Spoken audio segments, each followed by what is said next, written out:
말씀을 봉독하겠습니다. 오늘 본문은 사도행전 19장입니다. 사도행전 19장 1절에서부터 오늘은 12절까지의 말씀을 본문으로 봉독하겠습니다. 사도행전 19장 1절입니다. 아볼로가 고린도에 있는 동안 바울이 윗지방들을 두루 다니고 에베소에 이르러 어떤 제자들을 만나 그들에게 이르되 너희가 믿은 이래로 성령님을 받은 적이 있느냐 하니 그들이 그에게 이르되 우리는 성령님이 계신다는 말도 들은 적이 없노라 하거늘 그가 그들에게 이르되 그러면 너희가 무슨 침례를 받았느냐 하니 그들이 이르되 요한의 침례라 하매 이에 바울이 이르되 참으로 요한이 회개의 침례로 침례를 주며 백성에게 말하여 그들이 자기 뒤에 오실 분 곧 그리스도 예수님을 믿어야 한다고 하였느니라 하거늘 그들이 이 말을 듣고 주 예수님의 이름으로 침례를 받으니라.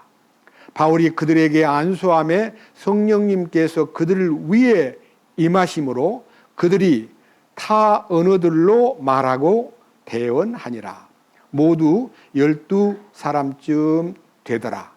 그가 회당에 들어가 석 달 동안 담대히 말하며 하나님의 왕국에 관한 것들을 강론하고 설득하되 여러 사람들은 굳어져서 믿지 아니하고 오히려 무리 앞에서 그 길을 비방하니 그가 그들을 떠나서 제자들을 분리시키고 두란노라 하는 사람의 학교에서 날마다 강론하니라. 이 일이 2해 동안 계속해서 이루어졌으므로 아시아에 거하던 모든 자들은 유대인이나 그리스인이나 다 주 예수님의 말씀을 들었더라. 하나님께서 바울의 손으로 특별한 기적들을 행하셨으므로 심지어 사람들이 그의 몸에서 손수건이나 앞치마를 가져다가 병자들에게 대기만 해도 질병들이 그들에게서 떠나고 악한 영들도 그들에게서 나가더라. 12절 말씀까지 말씀을 봉독했습니다. 다시 한번 기도드리겠습니다.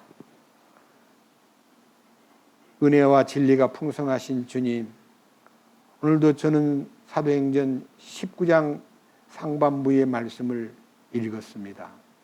이 말씀 속에 들어있는 하나님의 비밀과 거룩한 뜻이 오늘 이 주일 예배에 참석한 형제 자매들 위에만 아니라 이 말씀을 방송을 통해서나 다른 어떤 방법을 통해서 듣는 모든 심령들에게 주님의 은혜와 사랑과 지혜와 이김의 비밀, 그 십자가의 능력과 부활의 실제가 그들에게 공급될 수 있도록 이끄시옵소서.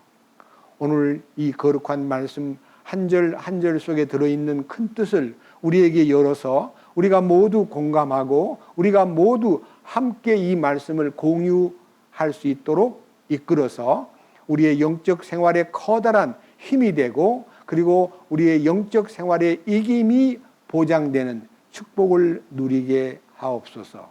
홀로 맡기지 마시고 주님 주장하셔서 말씀을 듣는 형제 자매들에게와 말씀을 전하는 제게도 손길이 임하여 주의 축복을 마음껏 나타낼 수 있도록 이끄시옵소서. 우리 주 예수 그리스도의 이름으로 기도드렸습니다. 아멘. 오늘 이 성경 19장 내용은요, 바울이 3차 선교 여행을 떠난 코스에서 일어난 일입니다. 여기 18장 22절에 3차 선교 여행의 출발점이 어딘가를 다시 상기시키도록 8장 22절을 읽겠습니다. 가이사라에서 내린 뒤 올라가 교회에 문안하고 안디옥으로 내려가. 안디옥이 이제 선교 본부입니다. 이 안디옥은 시리아 안디옥이 있고 터키 안디옥이 있는데 시리아 안디옥이라는 것은 23절 안디옥에서 얼마를 지난 뒤에 떠나 갈라디아와 부르기아의 온 지방을 차례대로 다니며 모든 제자들을 강하게 하니라. 자, 지금 이 3차 선교 여행 코스를 여러분에게 이해시켜 드리겠습니다. 여기가 지금 안디옥입니다. 시리아 안디옥입니다. 지금 여기 사도행전 18장 22절 나온 걸 보면 3차 선교 여행은 사도행전 18장 22절이 출발점이다, 그런 뜻입니다. 여기 이제 빨간 선이 출발인데요.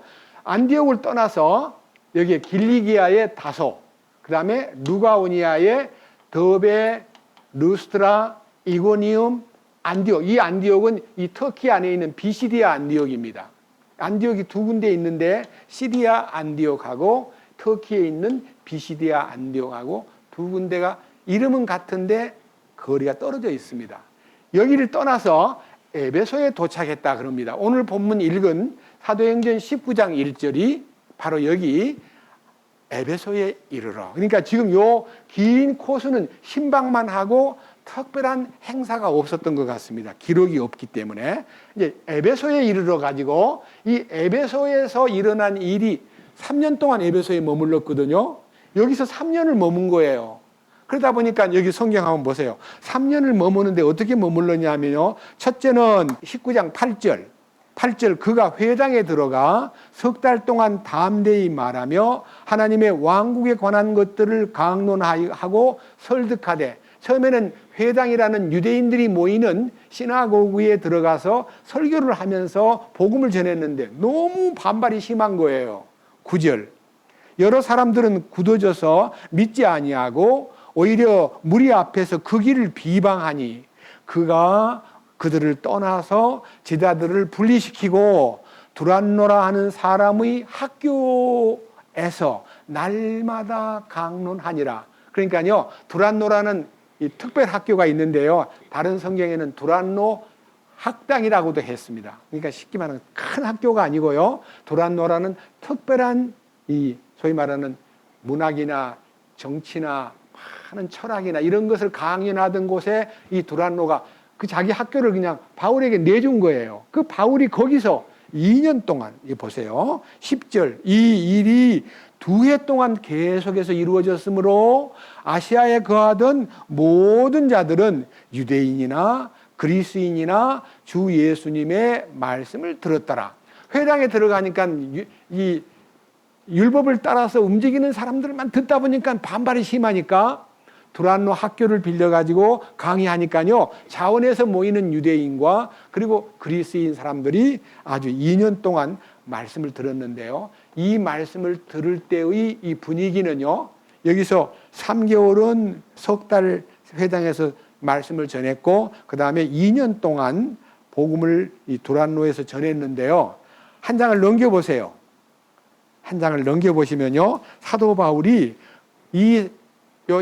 여기는 2년 3개월밖에 안 되는데 사실은 3년이 있었던 것 같아요. 3년 동안 에베소에 머물러 가지고 17절, 20장 17절 그가 밀레도에서 에베소로 사람을 보내어 교회의 장로들을 부르니 그들이 그에게 오매 그가 그들에게 이르되 내가 아시아에 들어온 첫날부터 모든 때에 내가 어떤 방식으로 너희와 함께 지냈는지 너희가 알거니와 내가 온전히 겸손한 마음과 많은 눈물과 또 숨어서 기다리는 유대인들로 말미암아 내게 닥친 시험들과 더불어 주를 섬기며 너희에게 유익한 것은 어떤 것도 숨기지 아니하고 너희에게 보여주며 또 공중 앞에서 또 집에서 집으로 다니며 너희를 가르치고 유대인들과 또한 그리스인들에게 하나님을 향한 회개와 우리 주 예수 그리스도를 향한 믿음을 증언하였노라. 그러면서 31절 그러므로 깨어서 내가 3년 동안 밤낮 쉬지 않고 눈물로 각 사람을 훈계하던 것을 기억하라. 그리고 이제 마지막 32절 이제 형제들아 내가 너희를 하나님과 그분의 은혜의 말씀에 맡기노니 이 말씀이 너희를 능히 든든히 세워 거룩히 구별된 모든 자들 가운데서 너희에게 상속 유업을 주리라. 여기 17절에 밀레도에서 그래서 밀레도 자 여기가 밀레도입니다. 에베소로 안 가고 돌아오는 길에, 그러니까요, 선교 여행을 3차 선교 여행을 떠나서 가기를 고린도까지 갔다가 고린도에서 돌아올 때는요, 초록색 요 선이 돌아오는 길입니다. 여기에 드로아에서 배 타고요, 이렇게 와서 밀레도라는 섬에서 에베소까지 거리는요, 50, 60km밖에 안 되는 거리인데도 그리로 못 가고요. 이 항구에 여기 밀레도에서 에베소 교회 장로들을 초청해 가지고요, 진심을 토하는 얘기가 지금 제가 읽은 20장에 있는 3년 동안 눈물로 각 사람을 훈계하고 성경 얘기를 해준 것을 기억하라. 말씀 안에 붙어 있어야 너희가 지키심을 입고 돌봄을 입을 거다 하면서 아주 애절한 마음으로 말씀을 전한 내용이, 물론 다음 주에 20장 하반할 때에 알려드리겠습니다만, 오늘 이 3차 선교 여행이 마지막 선교 여행인데, 이 안디옥에서 떠나가지고 여기 있는 이 지역을 그냥 거쳐서 에베소에 도착해가지고 이 에베소에서 3년을 머물면서 사도 바울이 행한 굉장히 놀라운 일들을 제가 특별히 두 가지를 오늘요 주제를 뽑아가지고 여러분과 함께 이 말씀에 담긴 비밀을 함께 나누고자 합니다. 본문으로 갑니다. 자, 사도행전 19장 1절. 아볼로가 고린도에 있는 동안 바울이 윗지방들을 두루 다니고 에베소에 이르러 어떤 제자들을 만나 그들에게 이르되 너희가 믿은 이래로 성령님을 받은 적이 있느냐 하니, 그들이 그에게 이르되 우리는 성령님이 계신다는 말도 들은 적이 없노라 하거늘, 그가 그들에게 이르되 그러면 너희가 무슨 침례를 받았느냐 하니, 그들이 이르되 요한의 침례라 하매. 여기 3절까지요. 자, 자세히 들어보세요. 아볼로가 고린도에 있는 동안 바울이 에베소에 들어가서 에베소에 전체 식구를 모아놓고 얘기한 게 아니고 12사람쯤 되는 사람들에게 너희가 믿을 때 성령을 받았느냐? 이렇게 물어보니까 우리는 성령이 계신 것도 모르고 들은 적이 없다 그래요. 아, 그래? 성령이 계신 줄도 몰라? 그래서 오늘 찬송가에 성령이 오셨네, 성령이 오셨네, 이 기쁜 소식을 온 세상 전하세라는 찬송을 부른 거예요. 성령이 언제 오셨어요? 오순절날 오신 거예요. 성령이 왜 오셨어요? 오순절날 성령이 오신 목적이 있을 거 아니에요. 예수님이 이 땅에서 실행하신 하나님의 뜻을 완전히 성취하신 십자가의 사건과 구속의 역사, 그리고 그 부활하신 능력으로 우리를 거듭나게 하고 그가 승천하셔서 이 땅에 성령이 오셨는데, 이 성령은 바로 예수 그리스도가 이루신 것을 인간들에게 다 알려주는 역사를 하기 위해서 성경 신약을 기록하거나 또 성령께서 우리를 구원받게 하거나 은혜를 받게 하는 모든 은총이요 성령으로 시작된 거예요. 성령이 역사해야만 우리가 구원을 받은 거예요. 내가 구원받은 것은 성령님이 내게 오셨다는 증거예요. 자, 그런데 여기 이 에베소 교인들은 성령이 있는 것도 몰라요. 자, 2절. 그들에게 이르되 너희가 믿은 이래로 성령님을 받은 적이 있느냐 하니, 그들이 그에게 이르되 우리는 성령님이 계신다는 말도 들은 적이 없노라. 그럼 너희가 무슨 침례를 받았느냐? 우리는 요한의 침례로 침례받은 것밖에 모릅니다. 아, 요한의 침례만 안다는 거예요. 왜 이런 일이 일어났을까요? 아볼로 얘기를 여러분 더듬어야 됩니다. 아볼로. 자, 18장 24절. 지나간 성경이지만 읽어보겠습니다. 사도행전 18장 24절. 알렉산드리아에서 태어난 아볼로라는 어떤 유대인이 에베소에 이르렀는데 그는 말을 잘하고 성경 기록들에 능통하더라. 이 사람이 전에 주의 길 안에서 가르침을 받아 영이 뜨거움으로 주에 관한 것들을 부지런히 말하고 가르치나 요한의 침례만 알더라. 이 아볼로가요, 에베소에 있는 동안에 에베소 사람들을 많이 가르치는데 아볼로의 최고 많이 아는 것이 요한의 침례밖에 모르니까요, 그 그리스도인들에게 요한의 침례에 관한 것만 얘기하고 요한이 증거한 예수님이 어떤 분이에요? 이튿날 요한이 예수께서 자기에게 나오심을 보고 가로되 보라 세상 죄를 지고 가는 하나님의 어린 양이로다. 우리 흠정역에는 세상 죄를 제거하는 하나님의 어린 양을 보라 이렇게 기록되어 있습니다. 그러니까 요한의 침례를 통해서 회개는 했지만 성령을 받은 적이 없는 거예요. 왜? 그리스도의 죽으심과 그의 묻히심과 그의 부활과 그의 승천과 성령의 역사가 전달돼야 성령을 받게 되고 성령의 은총으로서 구원이 마음에 믿어지고 그 다음에 그 부활의 능력을 힘입어서 거듭나서 변화가 되는 것이 사실 두 번째 은혜예요. 은혜 위에 은혜예요. 근데 이 첫 번째 요한의 침례만 알아놓으니까 성령이 역사하는 걸 모르던 에베소 교인에게 바울이 요한의 침례가 틀린 건 아니지만 그 이후에 예수님이 행하신 일이 이러한 거야 하고 십자가의 효능과 부활의 능력과 성령의 역사를 다 말해주니까요. 그럼 우리는 몰랐어요. 우리도 주님의 이름으로 침례를 받고 싶어요. 여기 19장 4절. 이에 바울이 이르되 참으로 요한이 회개의 침례를 주며 백성에게 말하여 그들이 자기 뒤에 오실 분 곧 그리스도 예수님을 믿어야 한다고 하였느니라 하거늘 그들이 이 말을 듣고 주 예수님의 이름으로 침례를 받으니라. 바울이 그들에게 안수함에 성령님께서 그들 위에 임하심으로 그들이 타 언어 방언들을 말하고 대언하니라. 모두 12사람쯤 되더라. 그러니까요, 12명이 성령을 받은 거예요. 자, 이 에베소 교회가 뒤집어진 거예요. 성령의 역사가 시작된 거예요. 그러니까요, 이 요한의 침례만 알던 신자들은 소극적이고요. 메시아가 온다 그랬어. 메시아가 오면 죄짐을 지고 간다고 분명히 말했어. 그리고 그 요한이라는 분은 나는 쇠해야 하고 그분은 반드시 흥해야 한다고 그분을 높였어.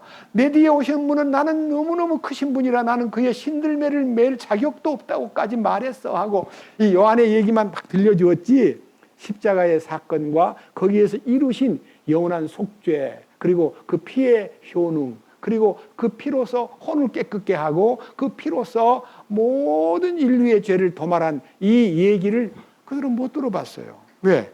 아볼로가 성경을 많이 아는데 구약을 막 전하기는 전하는데 십자가의 놀라운 효능은 전하지 않고 있는 거예요.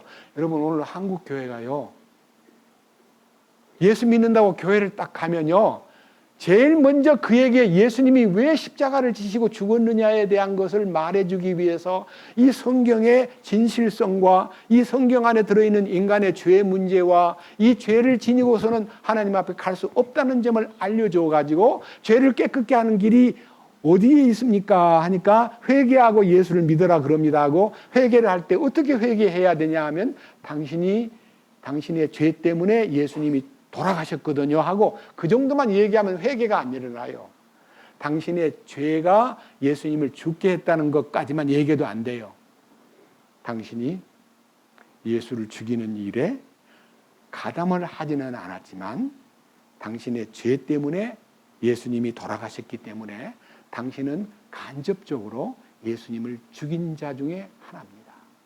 그거를 알려줘야 돼요. 그러면 그 마음속에서 내 죄가 예수님을 죽게 했구나라고 마음에서 애통하는 마음이 생길 때 십자가의 효능이 임하는 거예요.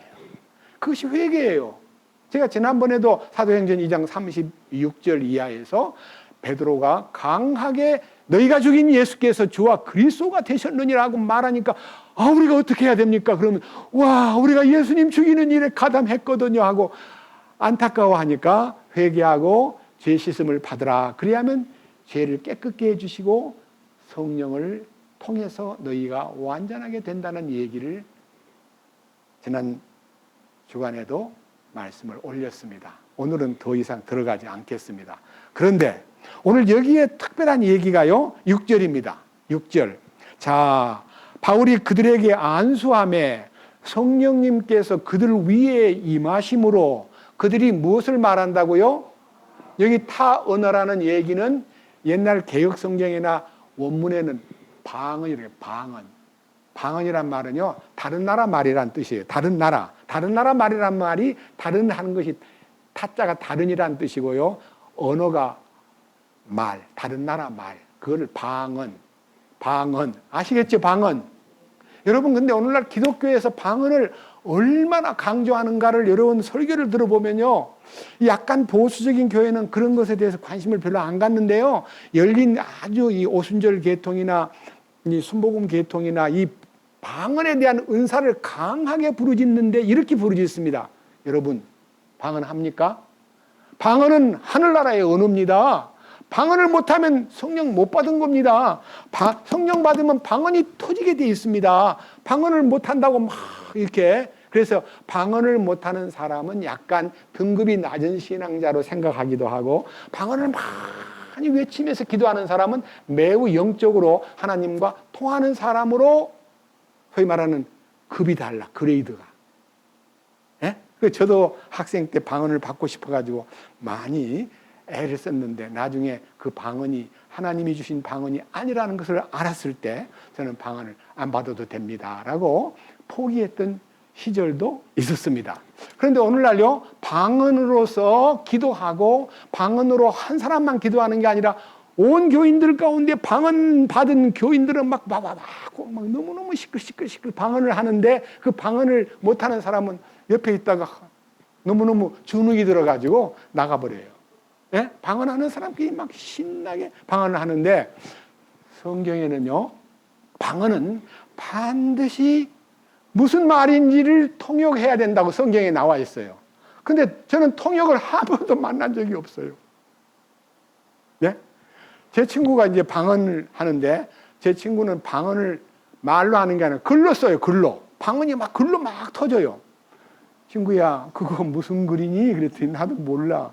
그 해석을 해야 누가 그 뜻을 알고, 방언은 해석해야 된다고 통역을 반드시 요청하거든. 통역이 없으면 하지 말라 그랬어. 그러니까 너 방언 기도 통역 안 하면 그거 피치아버려. 그랬더니 제 얘기를 듣고 그 친구가요, 방언을 중지했어요. 자, 성경을 보겠습니다. 고린도전서 12장 먼저 보고 14장으로 넘어갑니다.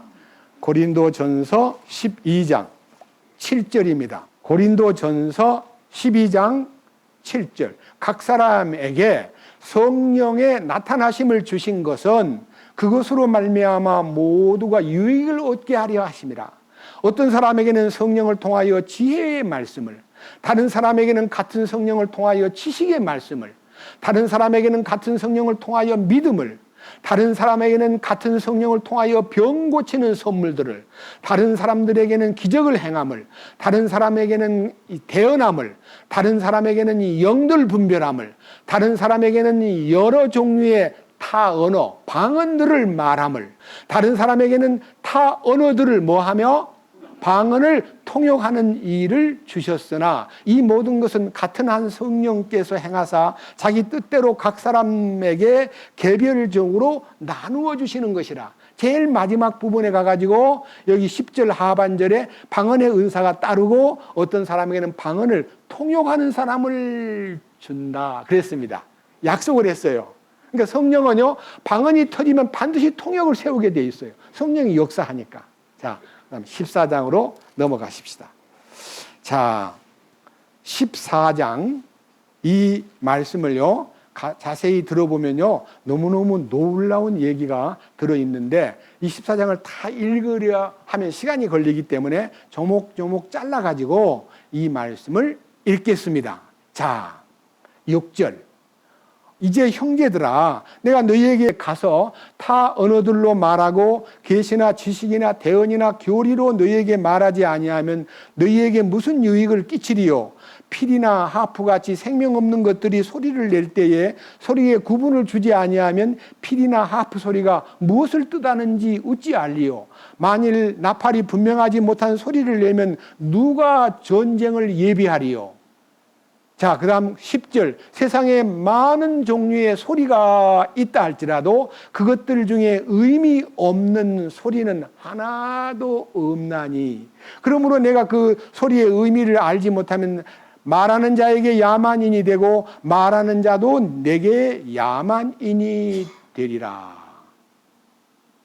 13절. 그러므로 알지 못하는 언어로 방언으로 말하는 자는 통역할 수 있도록 기도하라. 내가 알지 못하는 언어로 기도하면 나의 영은 기도하거니와 나의 이해하는 것은 열매를 맺지 못하느니라. 자기가 방언을 해놓고요, 자기가 이해를 못하면 방언을 통역하는 사람 불러다가 내 지금 방언하는 거 좀 들어보시고 통역 좀 해주세요 하고 이렇게 소통이 돼야 되는데, 방언만 계속하고 통역이 없으면요 은혜가 안 된다, 이거는 문제다, 이렇게 제안을 했습니다. 그래서 이제 이 일에 대해서 20절부터 읽겠습니다. 자세히 들어보세요.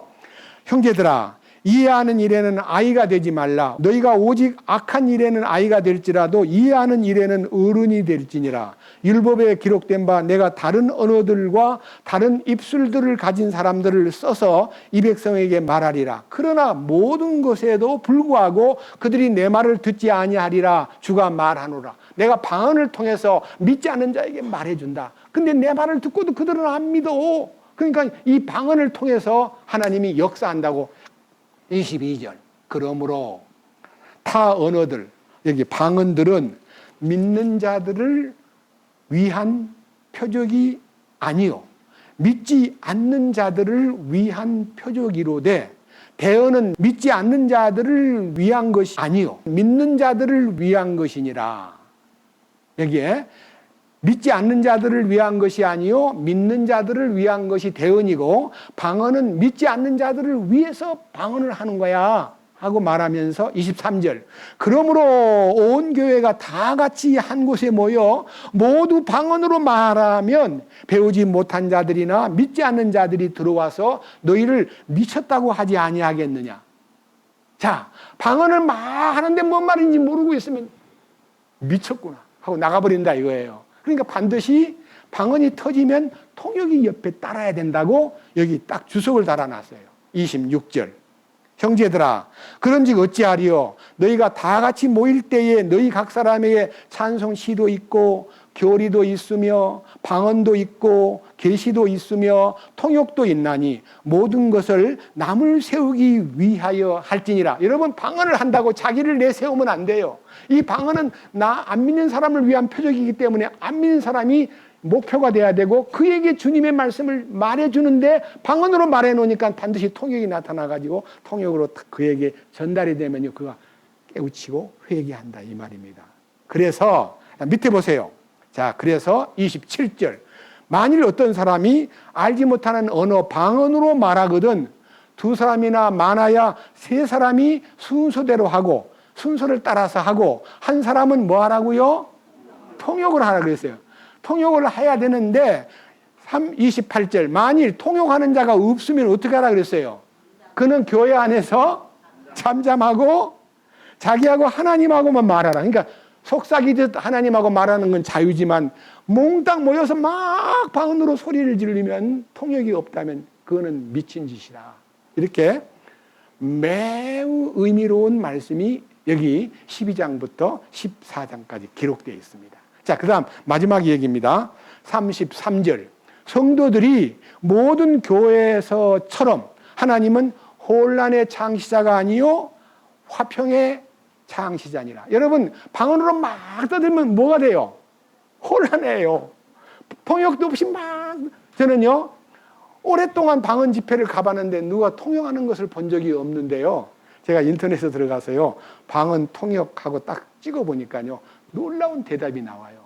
한국에 방언하는 사람이 엄청 많기 때문에 통역하는 사람이 할 수 있는 사람 나오라니까 몇 사람 나오길래요, 지금 이 사람 녹음을 해가지고 각각 주면서 통역을 번역 좀 해보시오 했더니요 네 사람이 다 다르더래요. 그러면 진짜 통역이에요, 가짜 통역이에요? 네 사람 다 달라. 그래서 한국의 방언은요 대부분이 엉터리라는 거예요. 왜? 이 성경대로 안 하는 거예요. 그래서 여러분, 방언을 받는 것을 성령 받은 증거니까 방언은 천국의 언어야, 방언을 못하면 안 돼 하는 사람 그 말에 귀 기울이지 마세요. 제가요 이 성경에서 방언이 터진 세 곳에, 예루살렘, 가이사라의 고넬료의 집에, 그 다음에 안디옥에, 이 세 군데 성령이 내리시면서 방언이 터진 현장으로 여러분을 안내해드리겠습니다. 방언이 어떤 역할을 하는가를 확실하게 아시기 바랍니다. 사도행전 2장으로 갑니다. 사도행전 2장. 방언이 터진 성령이 예루살렘에서 어떤 일을 했는가 하는 것을 사도행전 2장 1절부터 읽습니다. 2장 1절, 오순절 날이 충만히 임하였을 때에 그들이 다 한마음이 되어 그 다음에 한 곳에 있더라. 갑자기 하늘로부터 급하고 강한 바람 소리 같은 소리가 나고 그들이 앉아있던 온 집안에 그것이 가득하며 또 불의 혀같이 갈라진 것들이 그들에게 나타나 그들 각 사람 위에 앉더라. 그들이 다 성령님으로 충만하여 성령께서 그들에게 말하게 하시는 대로 방언으로 말하기 시작하더라. 방언이 터져버린 거예요. 예? 방언이 터졌는데 5절 독실한 자들 곧 유대인들이란 말은 이 독실한 유대인이라는 말은요 디아스포라 해외에 살고 있는 많은 유대인들이 오순절을 지키기 위해서 예루살렘에 모여든 그들을 일컬어 여기에 독실한 자들 곧 유대인들이 하늘 아래의 모든 민족으로부터 나와 예루살렘에 거하고 있었는데 이게 많은 나라에서 예루살렘에 오순절을 지키러 모였는데 자 들어보세요. 6절 이제 이 일이 널리 퍼지며 그 무리가 함께 와서 그들이 자기 자신의 말로 말하는 것을 각 사람이 들음으로 당황해 하더라. 딱 모였는데 몇천 명이 모였잖아요. 모였는데 베드로가 한 사람 탁 나서가지고 방언으로 말을 히브리 말로 말을 하는데요. 자기들 귀에는 자기 나라 말로 들리는 거예요. 보세요. 밑에 7절 그들이 모두 놀라고 이상히 여겨 서로 이르되 보라 말하는 이 사람들은 다 갈릴리 사람들이 아니냐. 그런데 어떻게 우리 각 사람이 우리가 태어나는 곳에 우리 언어로 듣느냐. 말은 히브리 말로 막 외치는 것 같은데 못 알아들어요. 히브리 말을 못 알아듣는 사람도 많았나 봐요. 그건 자기 나라 말로 다 듣는 거예요. 그 나라가 15나라가 나오는데요. 9절 우리는 바데인, 메데인, 엘람 사람, 메소포타미아에서 온 사람, 유대와 갑바도기아, 본도와 아시아와 부르기아와 밤빌리아와 이집트의 구레네 부근의 리비아와 로마에서 온 나그네와 그 다음에 그레데 사람과 아라비아 사람이라 그들이 우리 언어들로 하나님의 놀라운 일들을 말함을 우리가 듣는도다. 그들이 말을 하는데 어떻게 우리나라 말로 듣는가? 이거 정말 놀라운 일이로다. 방언이 뭐예요? 성령께서 통역을 동시에 해버린 거예요. 아시겠어요? 방언은 뭐를 위해서 해요? 믿지 않는 사람을 믿음으로 회개시키고 주께로 돌아오게 만드는 은사다 이거예요. 그러니까 믿지 않는 사람 앞에서 방언으로 말만 하면 돼요, 안 돼요? 못 알아듣는 말을 하면 미치다는 거예요. 저 사람들 미쳤네. 무슨 말인지도 모르는 거예요. 그래서 아까 얘기한 대로 그 모르는 말을 녹음을 해가지고 그 방언을 통역할 수 있다는 사람한테 각각 맡겼더니 다 다르게 통역을 하더래요. 그러니까 가짜 방언이에요. 예? 여러분, 방언 집회, 방언으로 기도하는 것에 부러워하지 마세요. 통역이 없으면 가짜고요. 통역을 안 하면 누가 볼 때도 이상한 짓을 하고 있다고 생각하면 끝이에요. 왜? 많아야 3명이 순서를 따라서 하고 통역을 반드시 세울지니 통역이 없으면 말하지 말거라. 이렇게 성경에 명해놨는데 통역도 없는데 방언을 계속 한다면 그 교회는 방언을 하는 것 자체가 혼란을 야기시키는 겁니다. 아시겠습니까? 자, 그 다음 또 한 가지 은사. 성경 보겠습니다. 자, 사도행전 19장. 놀라운 역사가 일어납니다. 자, 사도행전 19장 사도 바울에 의해서 자, 놀라운 역사가 일어나는데 무슨 역사냐? 10절. 이 일이 2해 동안 계속해서 이루어졌으므로 아시아에 거하던 모든 자들은 유대인이나 그리스인이나 다 주 예수의 말씀을 들었더라.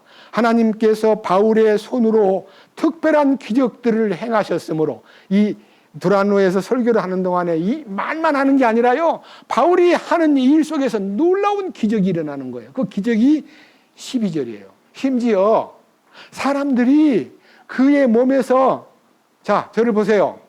앞치마나 손수건만 갖고도 그 손수건을 병자에다가 딱 얹으면 어떻게 됐어요? 그의 몸에서 앞치마나 손수건을 가져다가 병자에 대기만 해도 어떤 일이 벌어진다고요? 질병이 나서버렸어요. 바울의 손수건을 환자의 몸에다가 딱 대도 병이 낫는 거예요. 여기요. 손수건이나 앞치마를 가져다가 병자들에게 대기만 해도 질병들이 그들에게서 떠나고, 그 다음에 악한 영들도 그들에게서 나가더라. 악한 영이 뭐예요? 귀신 들었다고 느꼈던 사람이 다 온전한 정신을 차리는 거. 그러니까 영적으로도 악령을 내쫓고 병도 내쫓는 역사가 바울을 통해서 나타났습니다. 자, 그러면 여러분, 이 역사가 여기저기 지금 오늘날 21세기 현대 교회 안에 방언 집회와 신유 집회가 있는데, 우리 여기 오신 분들 가운데서도 저한테 직접 질문한 사람이 있어요. 우리 교회는 왜 신유 집회를 안 해요? 신유 집회를 왜 안 하냐 그래요. 그래서 저는요, 신유 집회가 따로 필요가 없거든요. 그랬더니 딴 데는 신유 집회를 하던데, 죄사함 받는 것도 중요하지만 병이 낫는 것이 참 중요한 것 같은데 하고 아쉬워하는 분이 계셨는데, 오늘 잘 들으세요. 주님이 이 복음을 전할 때에 어떤 약속을 했느냐는 그 약속의 원칙과 그의 시행의 내용들을 여러분에게 이해시켜 주기 위해서 마가복음 16장으로 여러분을 안내합니다. 마가복음 16장 15절부터입니다. 자세히 들어보세요. 16장 15절. 그분께서, 이 말은요, 주님이 승천하시기 직전에 언급한 마지막 명령입니다. 승천하시기 직전에. 여기요, 16장 15절이 이 말씀이 읽어지기 전에요, 19절에 이렇게 말씀을 하신 다음에 주께서 그들에게 말씀하신 뒤에 어디로 갔어요? 하늘로 올려갔어요. 그러니까 뭐예요? 승천하시기 직전에 내린 명령, 부탁. 그래서 여러분 14절의 제목이 뭐예요? 예수님께서 제자들에게 뭐를 줬어요? 큰 사명을 맡기는데요. 이 큰 사명이 무슨 사명이냐? 15절. 그분께서 그들에게 이르시되 너희는 온 세상에 가서, 그러니까요, 예루살렘에서 이 말을 하는데요, 너희는 온 세상에 퍼져서 특별히 모든 창조물에게 복음을 뭐라고요? 선포하라. 여러분, 창조물이 사람만 창조물입니까? 네? 동물도 식물도 창조물이잖아요. 여러분, 근데 우리가요, 창조물 중에 동물이나 식물을요, 그냥 예사롭게 쳐다보고 무시하고 지내던 사람이 주님의 소식을 듣고 은혜를 받으면요, 그 사람이 그 창조물인 식물과 동물에게 어떤 태도를 취해요? 관리 책임을 느끼고 돌봄의 책임을 느끼고, 그동안 미안했다, 내가 너를 무심하게 보냈는데 이제부터는 네가 내 소관 안에 있는 거야, 내가 너를 사랑해 하고요, 나무를 붙들고 때로는요 동물을 붙들고 이렇게 쓰다듬어 주면서, 하나님이 지배하고 다스리라 그랬는데 그동안 지배도 안 하고 다스리지도 않고 내 팽개친 거 미안해하고 관리가 시작되는 거예요. 그러니까요, 은혜 받으면 동물들도 혜택을 받고 식물들도 혜택을 받아요. 맞아요? 틀려요? 여러분, 집에서 갖고는 작은 화분 하나도요, 믿는 제가 화분한테 늘 칭찬하고, 꽃나무 보고 잘 자라고 있어, 너무너무 이뻐, 참 이쁘다, 참 잘 자란다고 이렇게 만져주면요, 잘 자라겠어요? 못 자라겠어요? 일본에 있는 어떤 학자가요, 이 말을 믿고 어떻게 하면 이거를 한번 실험을 해볼까 하고 똑같은 화분에다가 똑같은 나무를 두 그루 심고, 하나는 칭찬하고 격려하고 계속 쓰다듬어주고 이쁘다 그러고, 하나는 바보 같은 거, 아이고 병신 같은 거, 아이고 이건 쪼그라진 거 하고 저주를 하니까요, 그 식물이 자라는데 벌써 성장 속도가 늦어지고요, 욕먹고 미움받은 식물은 쪼그라지고요, 칭찬받고 사랑받는 나무는 잘 크더래요. 맞아요? 틀려요? 경험을 해봐야 돼요. 맞아요. 창조물에게 복음이 전달되는 거예요, 내가 구원을 받으면. 여러분, 여러분들의 주변에 있는 식물과 동물들에도 무심하지 말고 여러분 더 사랑으로 대해 주시기를 부탁합니다. 아시겠죠? 자, 16절부터입니다. 16장 16절. 믿고 침례를 받는 자는 구원을 받으려니와 그래서요, 믿음은 구원받는 내적인 효력을 발생하고 침례는 외적으로 고백을 함으로써 사람들에게 알리는 거예요. 나 예수님과 함께 죽었어. 나는 이제 끝났어. 하는 것을 고백하는 간증이 침례를 받는 거예요. 그러니까 십자가의 효능의 방면 두 가지. 하나는 내적으로는 죄를 깨끗게 했고 외적으로는 내가 지을 죄를요 다 청산하고 나는 이제 새 사람이 되었다는 것을 알리는 행위가 침례입니다. 그러니까 믿고 침례를 받아야 신앙의 안팎이 변하는 거예요. 예? 아시겠어요? 죄도 씻고 인격도 변하고. 그래서 십자가의 비밀을 알아야 침례를 받는 거예요. 그 다음 보세요. 믿고 침례를 받는 사람은 구원을 받되 믿지 않는 사람은 어떻게 해요? 정죄를 받아요. 믿지 않는 사람이란 말은 믿고 침례를 안 받으면 그 말이 아니고 침례는 안 믿는 사람이 침례를 100번 받아도 아무 쓸데가 없어요. 믿지 않는 것이 제일 큰 숙제예요. 아시겠죠? 그 다음 보십시오. 자, 17절. 믿는 자들에게는, 믿고 침례를 받은 사람들에게는 이런 표적들이 따르리니, 여기 이 표적이라는 내용은요, 5가지 표적이 나타나는 거예요. 5가지. 여러분, 이 표적이요, 내게도 적용시킬 시간이 됐습니다. 믿는 사람에게 이런 표적이 뒤따른다. 자, 첫째. 뭐라 그랬어요? 이런 표적이 뒤따르리니 곧 내 이름으로 그들이 마귀들을 내쫓으며. 여러분 속에 있던 마귀가 성령이 오시면 쫓겨나요? 안 쫓겨나요? 내가 내 속에 있는 이 사탄아, 이 마귀야, 물러가라. 기도해서 물러갔어요? 아니면 주님이 성령을 보내시는 순간에 이 속에 들어있던 나의 악마의 공중권세 잡은 자가 쫓겨나 버리는 거예요. 여러분 자동적으로 쫓겨난 거예요. 여러분 속에 마귀가 있어요, 없어요? 있는 사람 솔직히 나는 아직도 마귀가 속에 들어있는 것 같은데 막 화나면 욕도 나오고 막 내가 막 욕심을 부리고 별짓을 다 하고 거짓말도 밥 먹듯이 하고 그 사람은 마귀가 속에 있다는 증거예요.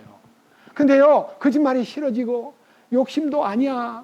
나는 주님의 자녀야. 나는 성령의 인도를 받는 사람이야 라고 자기가 컨트롤이 되면서 그런 못된 것들이 이게 솟구치려고 그럴 때 아니야 하고 거부하는 힘이 성령이 계신다는 증거예요. 아무렇지 않게 그냥 거짓말하고 욕하고 욕심 부리면 그 사람은 마귀에게 지금 조종당하고 있다는 증거예요. 마귀를 내쫓을 때는 내가 힘으로 해요. 여러분 캄캄한 어둠이 마귀인데요. 어떻게 하면 어둠을 내보냅니까? 막 기도하면 돼요? 어둠아 물러가라, 이 어둠아, 이 나쁜 놈 물러가라 하면 기도가 끝나고 나면 어둠이 물러가냐고요. 어둠을 물러가는 방법은 스위치만 착 올리면 어둠이 사라져버려요.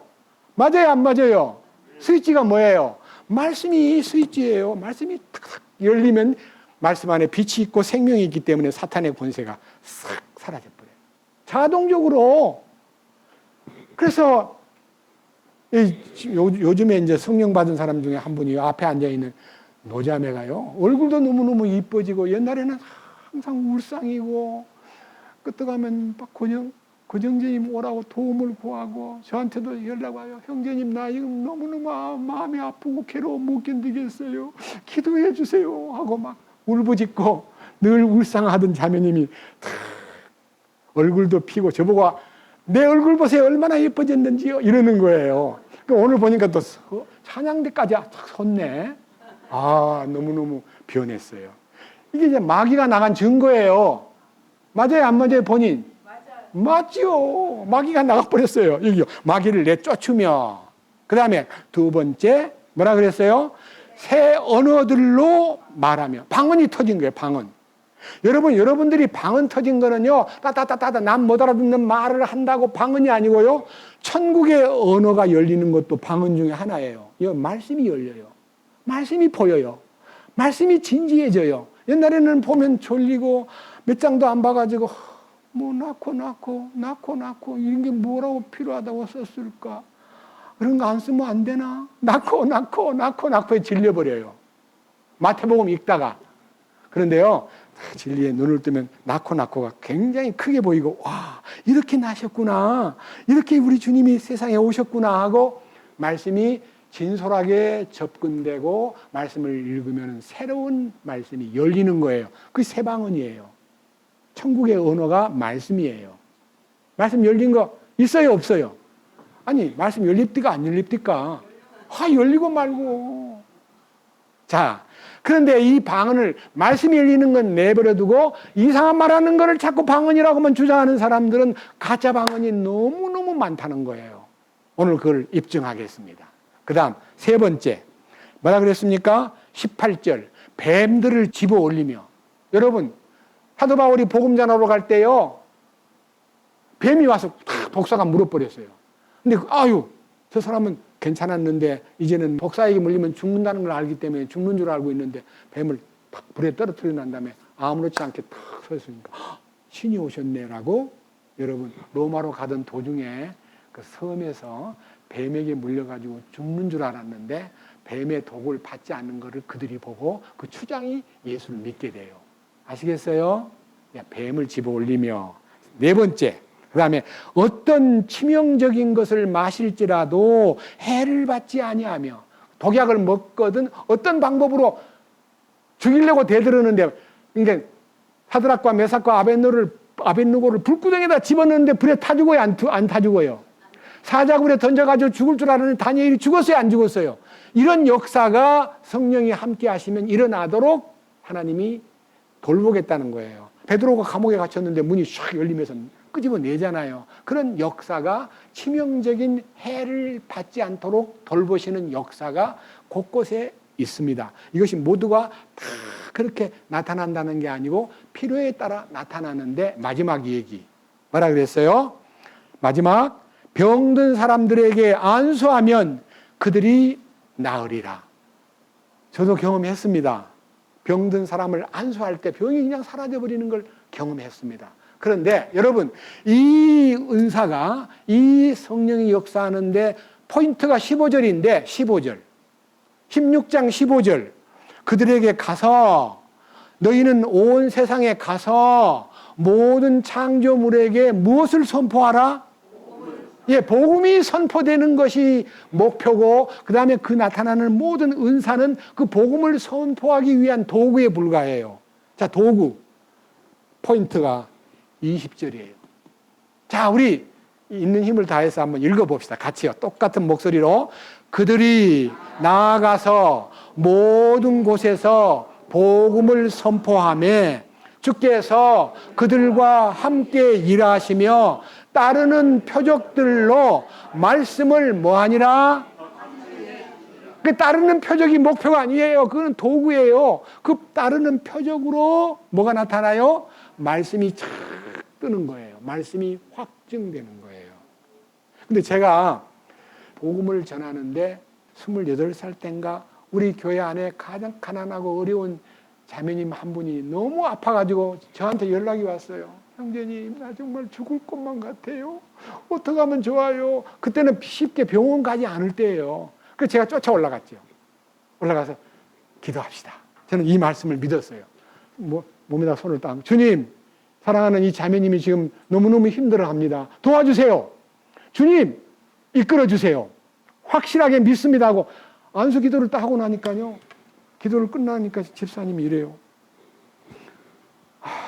열이 내렸어요. 머리가 안 아파요. 이제 걸을 수 있을 것 같아요.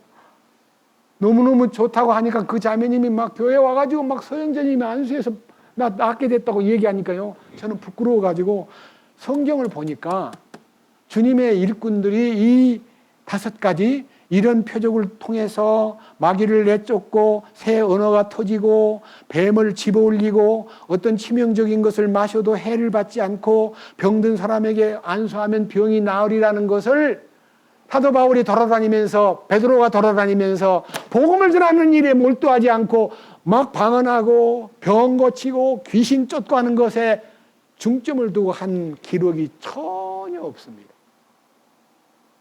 뭔 말인지 아세요?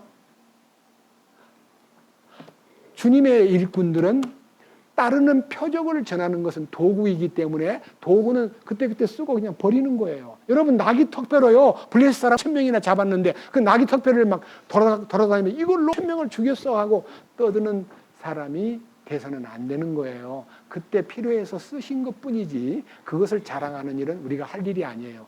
자랑은 오직 예수님, 십자가, 그 부활의 능력, 성령의 역사, 이것만 자랑하면 되는 거예요. 그래서 신유 집회라든지 방언 집회는요, 성령이 허락한 집회가 아니에요. 그래서 우리는요, 우리 교회는, 저는 그 이후에 형제님 아파요, 안수해 주세요. 그러니까 저는요, 아니요, 나는 복음 전하라고 보냄받은 사람이지 병 고치라고 보냄받은 사람 아니기 때문에 저는 삼가하겠습니다. 저는 그 일을 위해서 달리지 않고 복음을 전하는데, 주님을 전하는데 최선을 다할 예정입니다. 저는 그런 기도 이제 그만하렵니다 하고 제가 스스로 자제하고 그만두었습니다. 저는요, 여러분에게 이 방언의 은사가 나쁜 거다, 신유의 은사가 아니다라는 것을 말하는 게 아니라, 이 지금 마가복음 16장 15절부터 20절까지의 내용을 보면요, 그 따르는 표적들이 주님의 역사를 통해서 주님을 나타내기 위한 거지, 나를 나타내거나 교인들을 교회로 많이 불러 모으는 데 목적이 있는 게 아니에요. 그래서 방언의 은사든 신유의 은사든 어떤 역사라도 반드시, 아까 읽었던 성경 다시 한번 읽어봅시다. 고린도 전서 12장으로 돌아갑니다. 자, 고린도 전서 12장 7절. 이 말씀을 다시 한번 여러분들에게 상기시키면서 말씀을 읽어드립니다. 고린도 전서 12장 7절. 각 사람에게 성령의 나타나심을 주신 것은 그것으로 말미암아 모두가 유익을 얻게 하려 하심이라. 저는 많이 들었습니다. 교인들이 산상 집회 가서 방언을 받아가지고 왔는데 목사님 방언을 못해. 그래서 그 교회는 그 목사님을, 방언도 못하는 목사, 저는 아니야 해가지고 목사를 내쫓은 교회도 보았습니다. 방언의 은사를 받고 방언 기도를 잘하는 사람인데 인품이, 성격이 여전히 독한 부분, 인색한 부분, 이기적인 부분, 그런 것들이 그대로 있는 것을 보면서, 아, 성령의 역사는 자기를 변화시키는 것이 먼저인데 말만 바꿔진 거 가지고 너무 떠드는구나. 아니야, 저건 아니야 라고 하는 생각이 들어가지고 그들을 부러워하지 않았습니다. 그 다음 보십시오. 8절. 어떤 사람에게는 성령을 통하여 지혜의 말씀을, 다른 사람에게는 같은 성령을 통하여 지식의 말씀을. 여러분, 지혜의 말씀과 지식의 말씀은 똑같은 것 같아도 은사가 좀 다릅니다. 지혜의 말씀은요, 말씀에 굉장히 깊이가 있는 것을 얘기하고, 지식의 말씀은 들어야만 아는 것을 지식의 말씀이라 그래요. 혼자 성경 볼 때요, 말씀이 탁 열리고 너무너무 감탄스럽고 감동적이고 막 가슴이 뜨거워지는 이 말씀은 지혜의 말씀을 받은 거고요. 그 다음에 설교를 듣다가 아, 그렇구나 하고 힌트를 얻어가지고 뭔가 이해되고 알아진 것은 지식의 말씀이에요. 그것도 성령의 도우심이 따라야 되는 거예요. 자, 그 다음 보십시오. 9절. 다른 사람에게는 같은 성령을 통하여 믿음을. 여러분, 믿음도 성령의 역사를 통해서 믿음이 오는 거지요. 내가 믿는다고 소리 지르고 내가 믿으려고 애써서 믿는 것은 믿음이 아닙니다. 말씀을 통해서. 믿음은 어디서 와요? 들음에서 오고. 뭘 들어야 돼요? 들음은 하나님의 말씀을 들음으로써 믿음이 오는 거예요. 그것도 성령님이 스위치를 켠 거예요. 아시겠어요? 믿음은 성령의 선물이에요. 그 다음 다른 사람에게는 같은 성령님을 통하여 병 고치는 선물을, 다른 사람에게는 기적들을 행함을, 다른 사람에게는 대언함을, 다른 사람에게는 영들 분별함을, 다른 사람에게는 여러 종류의 방언들을, 다른 사람들에게는 방언을 통역함을 주셨으나. 그러니까 여러 가지 은사가 내리는데 그 은사의 목표가 뭐냐? 목표는 지금 여기 11절이에요. 이 모든 것은 뭐라 그랬어요? 같은 그 성령께서 행하사 자신의 뜻대로 각 사람에게 개별적으로 어떻게 한다고요? 그러니까요, 개별적으로 하나님이 원하시는 대로 나누어주는데 이 모든 것들은 합력하여 선을 이루는 것이고 주님을 높이는 거예요. 자기가 높아지거나 자기가 무슨 신령한 것 같이 착각하는 것은, 여러분, 은사가 있다고 신령한 거 아니에요. 여러분, 베드로가 방언을 하고 많은 사람을 큰 감동을 주었기 때문에 자기가 우쭐해지면 되겠어요, 안 되겠어요? 더 낮아지고 더 성도를 섬기고 더 진솔하게 낮은 자리에서 자기를 부인하고 십자가를 진 사람이 되어야지 그 사람이 하나님의 사람이지 주장자가 되고 그다음에 어디서 왕 노릇을 하려고 그러고 명령권자가 되는 것은 절대로 아니오시다. 아시겠어요? 성령을 받으면 겸손해져요. 성령을 받으면 온유해져요. 성령을 받으면 자기를 나타내지 않아요. 이런 것들이 여러분의 마음속에 큰 하나의 교훈이 되기를 진심으로 부탁드립니다. 자, 그런데 아까 성령이 온 교회 중에서 예루살렘에 처음 성령 오신 흔적하고 사도행전에 이제 돌아가가지고 두 번째 성령의 오심과 동시에 방언이 터진 현장으로 여러분을 안내합니다. 사도행전 10장 말씀입니다. 10장 42절부터입니다. 사도행전 10장 42절. 가이사라의 고넬료의 집에 성령이 오신 흔적을 여러분 앞에 공개하겠습니다. 자, 42절. 또 그분께서 우리에게 명령하사 백성에게 선포하게 하시고 하나님께서 산자와 죽은 자의 심판자로 정하신 이가 바로 그분이심을 증언하게 하셨으니 그분에 대하여 모든 대언자들도 증언하되 누구든지 그분을 믿는 자는 그분의 이름으로 말미암아 죄들의 사면을 받느니라 하느니라. 베드로가 아직 이 말들을 할 때에 성령님께서 말씀을 들은 모든 사람 위에 임하심에 할례자들에게 속한 자들로서 믿은 자들 곧 베드로와 함께 온 자들이 이방인들 위에도 성령님을 선물로 부어주시는 것을 인해 다 놀라니 와 어떻게 이방인에게도 성령이 오신다니. 유대인은 유대인에게만 성령이 역사하는 걸로 믿었는데요. 이 고넬료의 집에 성령 오시는 걸 보고 베드로를 따라온 6명의 유대인 신자들이 깜짝 놀란 거예요. 놀랐다. 놀라와 눈이 뜬그레졌는데 무슨 성령의 역사냐? 밑에 보세요. 46절. 이는 무슨 성령의 역사냐? 이는 이방인들이 방언을 말하기 시작하고 그러면서 하나님을 높이는 것을 들었기 때문이라.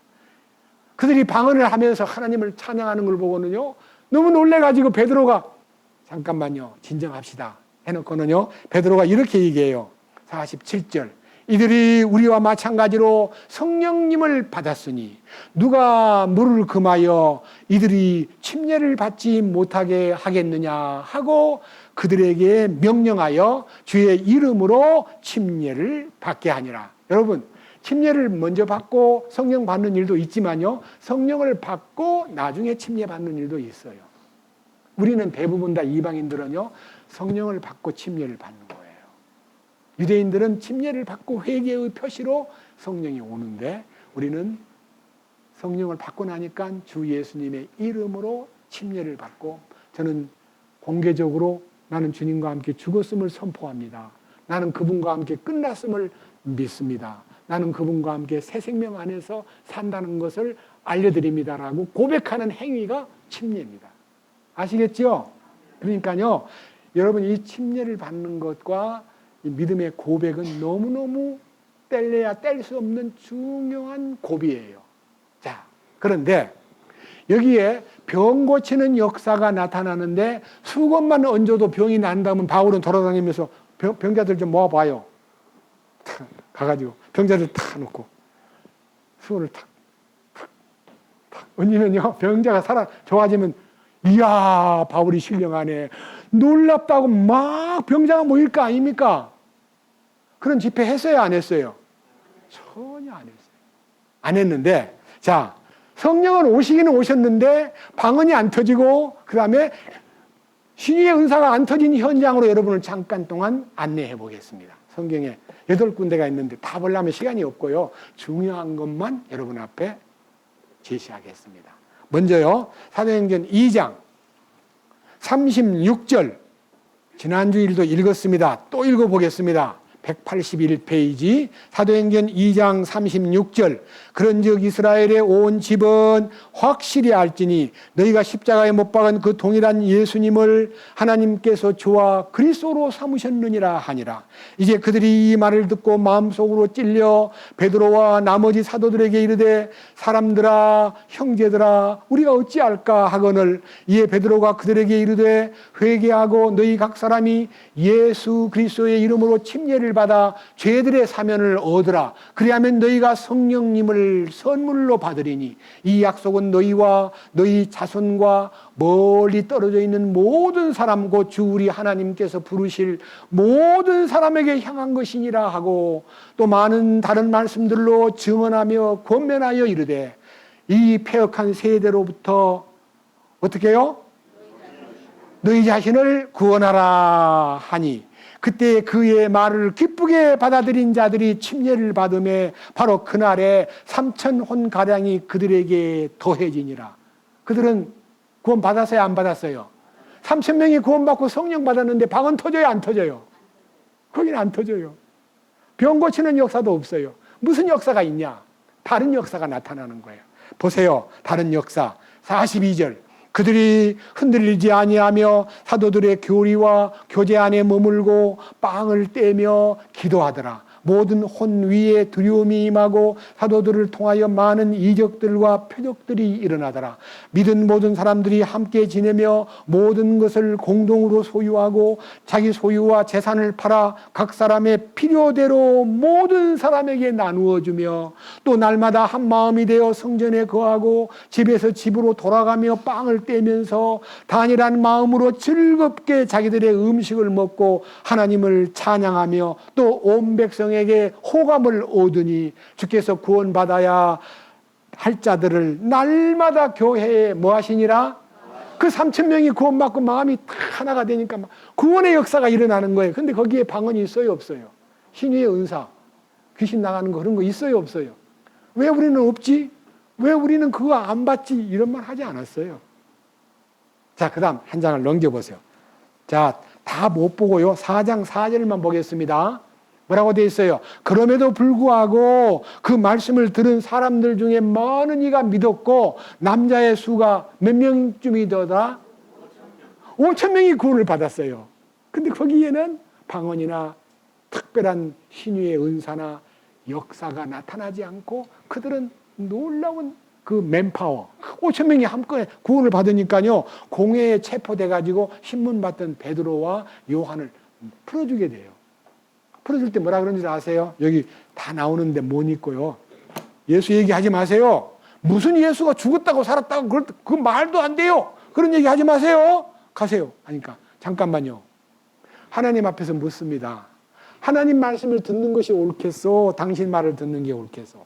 우리는 하나님이 주신 그 말씀과 그 능력을 보았기 때문에 말하지 않을 수가 없어. 아시겠어? 그러면서 당당하게 공회의 의원들 앞에서 증언한 내용이 여기 성경에 있는 거예요. 19절, 4장 19절. 그러나 베드로와 요한이 그들에게 응답하여 이르되 너희 말을 듣는 것이 하나님의 말씀을 듣는 것보다 하나님의 눈앞에서 옳은지 너희가 판단하라. 우리는 우리가 보고 들은 것들을 말할 수밖에 없노라. 그러니까요, 주님이 주시는 말씀을 전하는데 니들이 어떻게 말을 막아? 주님이 명령 내린 대로 우리는 할 뿐이야라고 복음을 증언했기 때문에 이 복음이 오늘날 21세기 우리에게까지도 도달한 겁니다. 너무 놀랍지 않아요? 그래서 병 고치는 은사나 또 때로는 뭐 이렇게 방언을 하는 거 이거는 나쁘다 좋다 그런 말을 하는 게 아니라 그런 은사는 용도에 맞게 쓰여지고 복음을 전할 수 있는 도구로 쓰여졌을 뿐이지 목적이 아니다는 것을 여러분이 알고 우리 교회는 목적이 복음이기 때문에 이런 병 고치는 은사가 나타나지도 않고 방언이 안 터져도요 성령께서 그들을 구원받게 하는 역사가 뒤따른다는 것을 확고하게 여러분 앞에 알려드립니다. 아시겠습니까? 저는 그런 일을 하려고 시간을 뺏기지 않고 오히려 말씀을 더 충만하게 부으셔가지고 주님의 부활 능력으로 우리가 변화되고 새로워지고 거듭나고 그런 축복을 전하는데 저는 제 모든 혼을 쏟고 거기에 대해서 순종하고 충성할 뿐입니다. 아시겠어요? 그 다음에 이제 제가 시간이 너무 됐기 때문에 이제 발표를 하겠습니다. 자, 사도행전 8장에는 에디오피아의 구스네 씨가 구원받을 때도 방언이 터지거나 거기에 어떤 특별한 은사가 나타나지 않았습니다.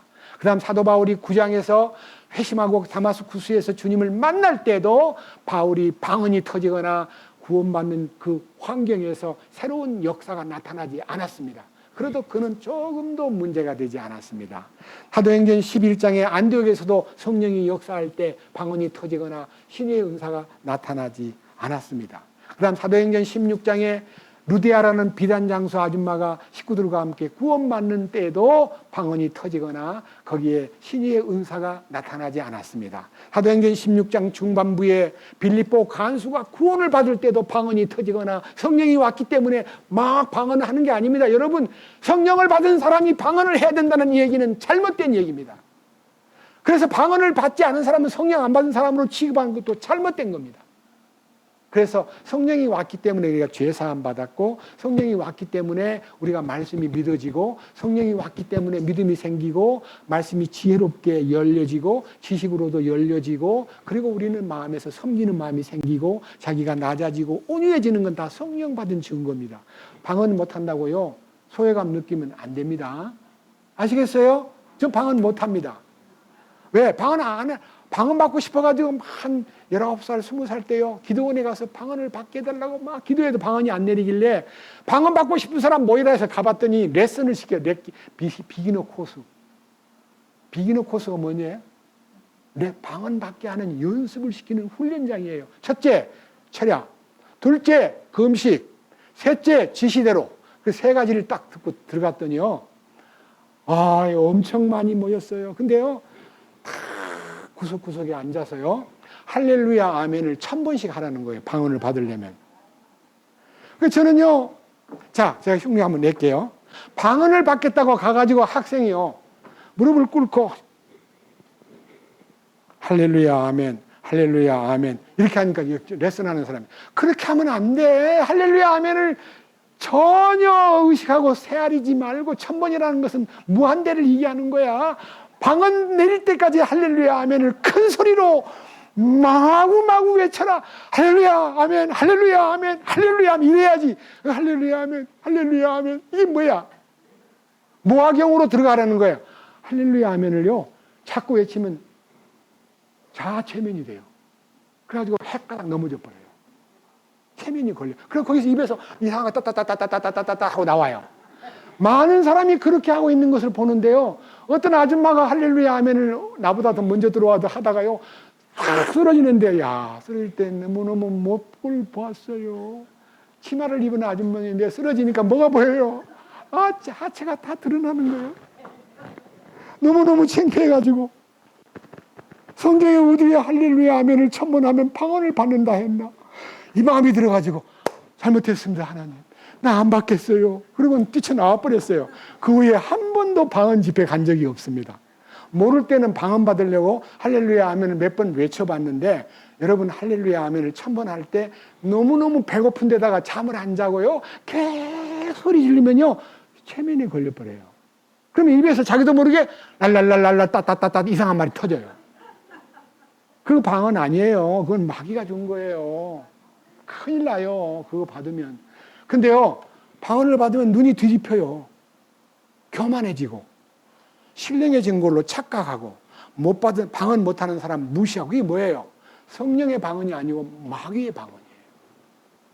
성령이 왔으면요, 더 낮아지고 겸손하고 주님을 나타내고자 하고, 나는 아닙니다라고 말할 수 있어야 되는데요, 자기가 뭐가 된 것처럼 착각하는 사람, 방언을 아무리 잘해도 통역도 없으면 그건 전부 가짜입니다. 여러분 혹시 방언을 한다는 사람이 있으면요, 당신 방언을 통역받은 적이 있냐 물어봐가지고 없다 그러면 그만하세요. 성경에 방언에 통역 없으면 그만두라고 했습니다 하고 말리해야 됩니다. 아시겠죠? 우리는요, 이 성경의 은사가 말씀이신 주님을 나타내기 위한 도구로 사용되었지 목표물이 아니라는 걸 알고, 우리는 더욱더 믿음 안에서 주님 그 십자가의 능력과 그 보혈의 가치와 성령님의 역사와 그로 인해서 내게 이루어진 이 축복을요, 그런 은사가 안 내려도 좋습니다. 나는 믿음과 사랑과 주님이 주시는 지혜의 말씀과 그 말씀을 이해하는 지식의 말씀과 성령으로 인해서 돌봄을 마음에 섬기는 마음이 커져가는 것을 감사하고 주님을 높이는 일에 마음을 쓰면요, 그런 방언 은사 안 받아도, 그 다음에 일부러 손 얹고 기도 안 해도요, 주님이 필요한 때에 병을 주시고 필요한 때에 낫게 하시고 그 낫게 하심을 통해서 주님과의 거리가 좁혀지는 것이 목적이지, 여러분 병이란 건 다 있습니다. 제가 부탁하고 싶은 것은요, 이런 기독교의 기본 진리에 충실해야지, 기본 진리를 벗어난 여러 가지 신유 방언 별별 방법으로 무슨 심지어는 투시 이런 거 다 거짓말이에요. 여러분 투시 남을 들여다봐서 뭐 할 거예요? 투시를 하려면 자기를 들여다봐야 돼요. 자기 들여다보면 뭐가 보여요? 아무것도 아니라는 것이 딱 발견돼야 돼요. 나는 아무것도 아니다. 나는 죄덩어리다. 나는 실로 위선자다. 나는 너무너무 부끄러운 과거를 지닌 전과자다. 이걸 발견하는 것이 신앙생활이지, 자꾸 남을 발견하려고 저 사람이 어떻게 하는가 살피는 것은 성령의 역사가 아니라는 것을 확실히 아시고, 오늘 이 성경을 통해서 사도 바울이 에베소 교회에 가가지고 3년 동안요 눈물로 각 사람을 훈계한 결론을 얘기하고 마치겠습니다. 사도행전 20장 다시 갑니다. 사도행전 20장 31절부터 38절까지 읽고 오늘 말씀을 마치겠습니다. 31절. 그러므로 깨어서 내가 3년 동안 밤낮 쉬지 않고 눈물로 각 사람을 훈계하던 것을 기억하라. 이제 형제들아, 내가 너희를 하나님과 그분의 은혜의 말씀께 맡기노니 이 말씀이 너희를 능히 든든히 세워 거룩히 구별된 모든 자들 가운데서 너희에게 상속유업을 주리라. 그래서요, 이 에베소 교회의 장로들에게 마지막 3년 동안 너희들을 위해서 눈물로 훈계하던 것 잊지 말고 너희를 말씀에 붙어 있으라고 권고한다. 은혜의 말씀께 너희를 맡긴다. 이 말씀이 너희를 능히 든든히 세워줄 거다. 그리고 이 말씀을 통해서 거룩히 구별되고 그 일로 인해서 상속유업에 참여할 자로 만들어줄 거다. 이렇게 말하면서 세부적인 얘기를 하는데, 이 세부적인 것이 우리에게도 적용되기를 마음으로 소원합니다. 무슨 말이냐? 33절. 내가 어떤 사람의 은이나 금이나 옷을 탐내지 아니하였으며. 그래서요, 우리가 구원받고 주님을 알고 거룩한 십자가를 경험하게 되면요, 남 잘 입은 옷을 봐도 탐나고, 나도 저런 옷 좀 입어봤으면, 남이 너무 검은 보석을 차고 있으면 나는 저런 것도 한번 못 차봤어. 너무너무 뿌러치가 예쁘면 나도 저런 거 한번 차봤으면, 그런 마음이 전혀 안 드는 사람이 되는 것이 성령의 역사입니다. 보세요. 아무의 금이나 은이나 옷을 탐내지 아니하였으며 참으로 내가 너희가 알거니와 내가 이 손으로 나의 필요한 것들을 마련하였고 또 나와 함께한 자들을 섬겼노라. 그러니까요, 남한테 도움을 구하는, 남한테 없게 보여가지고 동정을 받는 사람이 아니라 뭔가 열심히 살면서 남에게 도움을 주는 사람으로 살아야 되겠다는 생각이 간절한 모습이 성령 받은 사람의 특징입니다. 아시겠죠? 그 다음 뭐라 그랬어요? 35절.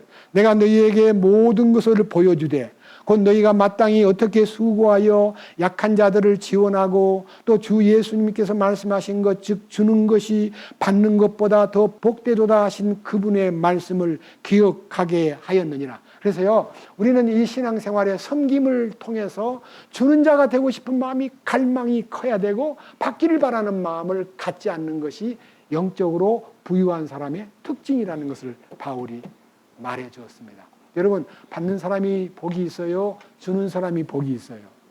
여러분, 이 명절이 다가오는데 막 선물이 많이 들어오면 내가 복이 있다? 아닙니다. 주는 자가 돼야 됩니다. 베푸는 자가 돼야 됩니다. 더 많이 섬기는 자가 돼야 됩니다.